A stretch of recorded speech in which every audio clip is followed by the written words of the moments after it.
The greatness of Bharat Ratna doctor Bhimrao Ambedkar. यहाँ पर हम बताने वाले हैं डॉक्टर भीमराव अंबेडकर के संपूर्ण जीवन परिचय के बारे में। तो सबसे पहले हम बात करेंगे बाबा साहब डॉक्टर भीमराव अंबेडकर का जन्म 14 अप्रैल 1891 को हुआ था और वह अपने माता पिता की 14वीं या अंतिम संतान माने जाते हैं। डॉक्टर भीमराव अंबेडकर के पिता सूबेदार रामजी मालोजी सकपाल थे। वह ब्रिटिश सेना में सूबेदार थे। बाबा साहब के पिता संत कबीर दास के अनुयायी माने जाते हैं और एक शिक्षित व्यक्ति भी वो माने जाते हैं। डॉक्टर भीमराव रामजी अंबेडकर लगभग 2 वर्ष के थे जब उनके पिता नौकरी से सेवानिवृत्त हो गए थे। जब वह केवल 6 वर्ष के थे तब उनकी मां का निधन हो जाता है और बाबा साहब ने अपनी प्रारंभिक शिक्षा मुंबई में प्राप्त की है। अपने स्कूली दिनों में उन्होंने इस बात से गहरा सदमा लगा कि भारत में अछूत होना क्या होता है। डॉक्टर अंबेडकर अपनी स्कूली शिक्षा सतारा में ही कर रहे थे। दुर्भाग्यवश डॉक्टर अंबेडकर की मां की मौत हो जाती है। उनकी चाची ने उनकी देखभाल की और बाद में वह मुंबई चले गए। अपनी स्कूली शिक्षा के दौरान वह अस्पृश्यता के अभिशाप से पीड़ित हुए और 1907 में मैट्रिक की परीक्षा पास होने के बाद उनकी शादी एक बाजार के खुले छप्पर के नीचे हुई थी। डॉक्टर अंबेडकर ने अपनी स्नातक की पढ़ाई एलिफ्टन कॉलेज बॉम्बे से की, जिसके लिए उन्हें बड़ौदा के महामहिम सयाजी राव गायकवाड़ से छात्रवृत्ति भी प्राप्त होती थी। स्नातक पूरी करने के बाद अनुबंध के आधार पर उन्होंने बड़ौदा संस्थान में उनको शामिल होना पड़ा और जब वह बड़ौदा में थे तब उनके पिता की भी मौत हो जाती है। वर्ष 1913 में डॉक्टर अंबेडकर को उच्च अध्ययन के लिए अमेरिका जाने वाले एक विद्वान के रूप में चुना गया। यह उनके शैक्षिक जीवन का एक महत्वपूर्ण मोड़ साबित हुआ। उन्होंने कोलंबिया विश्वविद्यालय से 1915 और 1916 में क्रमशः एमए और पीएचडी की डिग्रियां प्राप्त की। इसके बाद वह आगे की पढ़ाई करने के लिए लंदन चले गए और वहां ग्रेज इन में वकालत के लिए भर्ती हुए। उन्हें London school of economics and politics science में डीएससी की तैयारी करने की भी अनुमति प्राप्त हुई, लेकिन उन्हें बड़ौदा के दीवान ने भारत वापस बुला लिया और बाद में उन्होंने बार एट लॉ और डीएससी की डिग्री भी प्राप्त कर ली। उन्होंने जर्मनी के बान विश्वविद्यालय में कुछ समय तक अध्ययन किया। उन्होंने 1916 में भारत में जातियां, उनका तंत्र, उत्पत्ति और विकास पर एक निबंध भी पढ़ा। 1916 में ही उन्होंने भारत के लिए राष्ट्रीय लाभांश, एक ऐतिहासिक और विश्लेषणात्मक अध्ययन पर अपना थीसिस भी लिखा और अपनी पीएचडी की डिग्री प्राप्त की। इस 8 वर्षों के बाद ब्रिटिश भारत में प्रांतीय वित्त का विकास शीर्षक के अंतर्गत प्रकाशित किया गया। इस उच्चतम डिग्री को प्राप्त करने के बाद बाबा साहब भारत वापस लौट आए और उन्हें बड़ौदा के महाराजा ने अपना सैन्य सचिव नियुक्त कर लिया, जिससे कि उनके लंबे समय में वित्त मंत्री के रूप में तैयार किया जा सके। बाबा साहब सितंबर 1917 में शहर वापस लौट आए क्योंकि उनकी छात्रवृत्ति का कार्यकाल समाप्त हो गया और वह सेवा में शामिल हो जाते हैं। लेकिन नवंबर 1917 तक शहर में कुछ दिनों तक रहने के बाद वह पुनः मुंबई के लिए रवाना हो जाते हैं। अस्पृश्यता के कारण उनके साथ हो रहे दुर्व्यवहार के कारण वह सेवा छोड़ने के लिए मजबूर हो गए।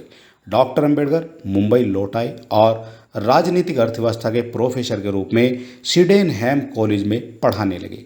जैसा कि वह अच्छी तरह पढ़ाते थे, वह छात्रों में बहुत लोकप्रिय हो गए थे, लेकिन उन्होंने लंदन में अपनी कानून और अर्थशास्त्र की पढ़ाई फिर से शुरू करने के लिए अपने पद से इस्तीफा दे दिया।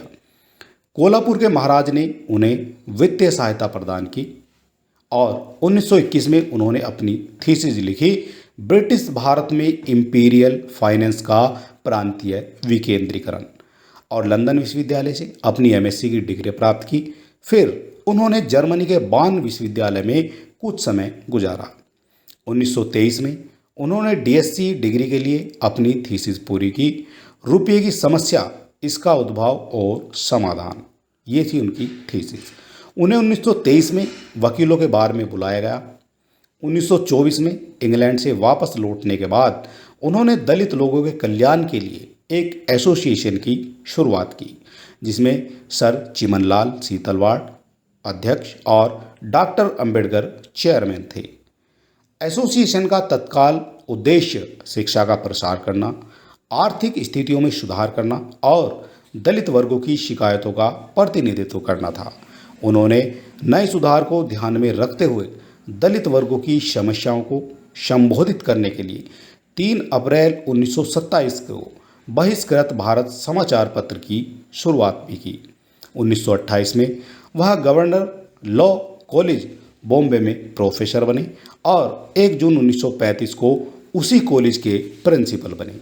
1938 में अपना इस्तीफा देने तक उसी पद पर वो बने रहे।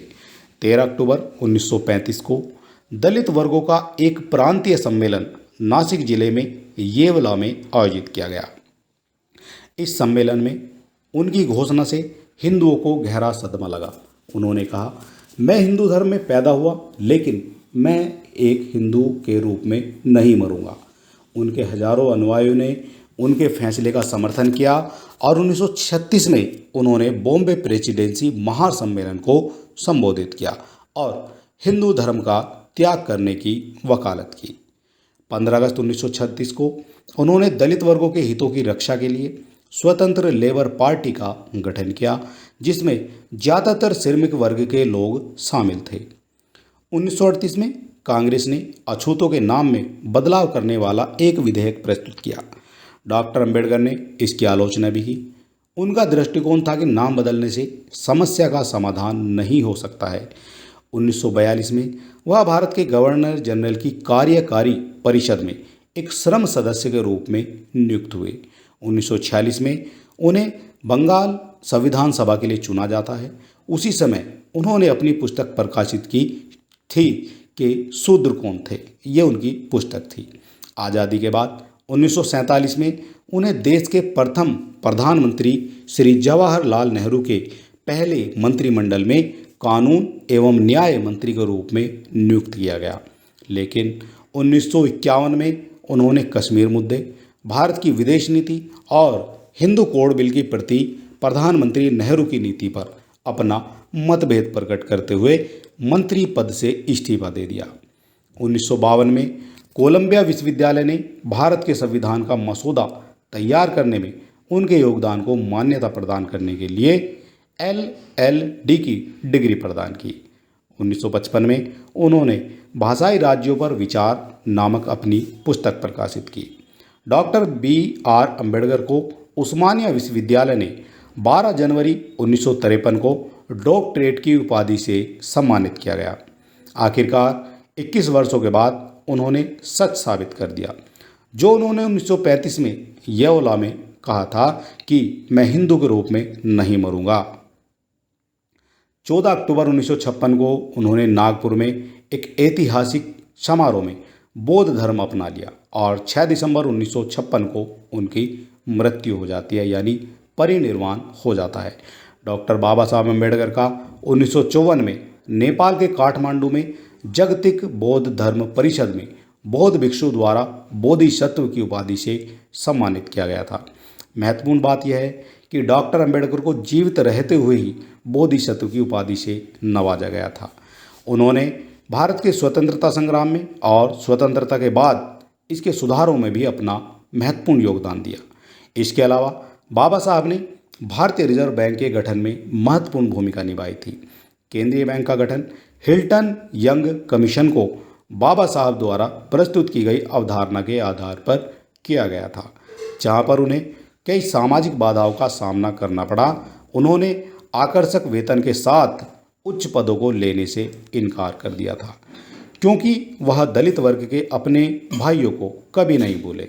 उन्होंने अपना जीवन समानता, भाईचारे और मानवता के लिए समर्पित कर दिया। उन्होंने दलित वर्गों के उत्थान के लिए पुरजोर कोशिश की।